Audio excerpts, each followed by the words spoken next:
So when we looked at input and print earlier in this week's lectures, we said that we could control in a limited way how print displayed the output.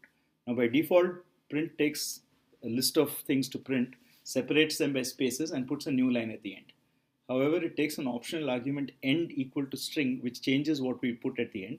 In particular, if we put an empty string, it means that it doesn't start a new line. So the next print will continue on the same line. Similarly, we can change the separator from a space to whatever we want. And in particular, if we don't want any spaces, we can put them ourselves and just say the separator is nothing, the empty string. Now, sometimes we want to be a little bit more precise. So for this, we can use the format method, which is actually part of the string library. So the set of things that we can do with strings.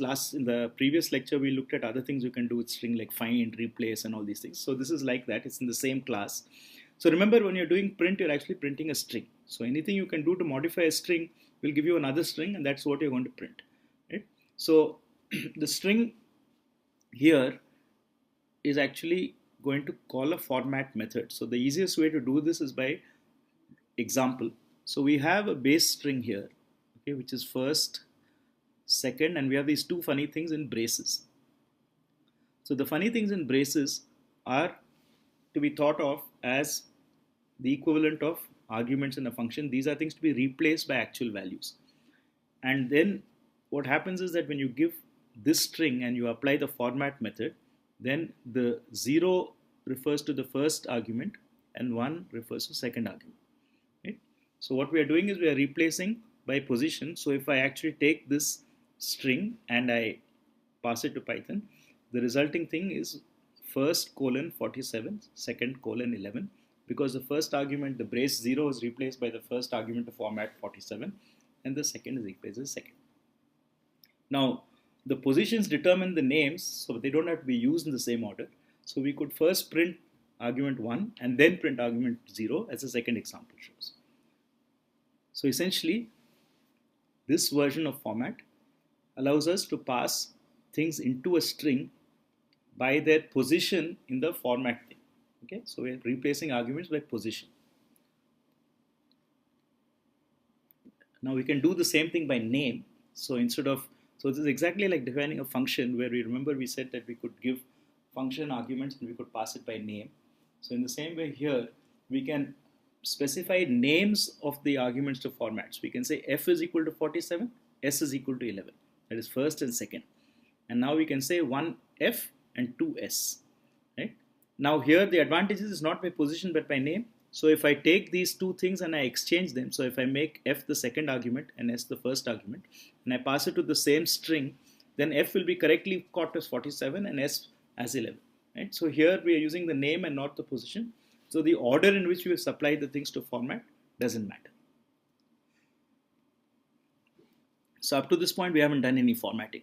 All we have done is we have taken a string and we have told us how to replace values for placeholders in the string.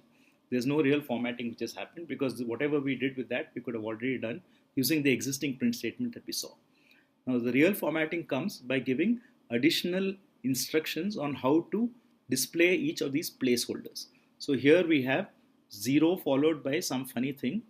Okay, so we have this special colon, and what comes after the colon is the formatting instruction.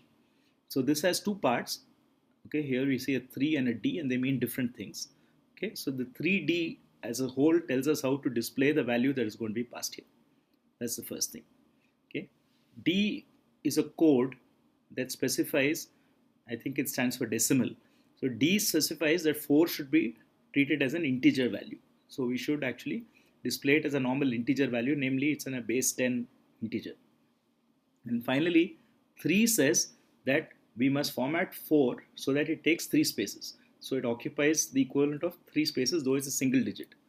So if I do all this, then what happens is I get value. Now notice that there is already 1 space here. Okay, and then it's going to take 3 spaces. So I'm going to get 2 blank spaces and then a 4. So that's why we have this long thing here. So this is actually 3 blank spaces and then a 4. Okay, so this whole thing, this part of it, comes from the format. So I have a blank space and a 4 because I was told to put 4 in a width of 3 and think of it as a number. So since it's a number, it goes to the right hand. So let's look at another example. Supposing I had a number which is not an integer but a floating point number. Okay, so it's 47.523. Now here first thing is that we have, instead of D, we have F for floating point. Okay, so F, 6.2F, this whole thing to the right of the colon tells me how to format the value that comes from here.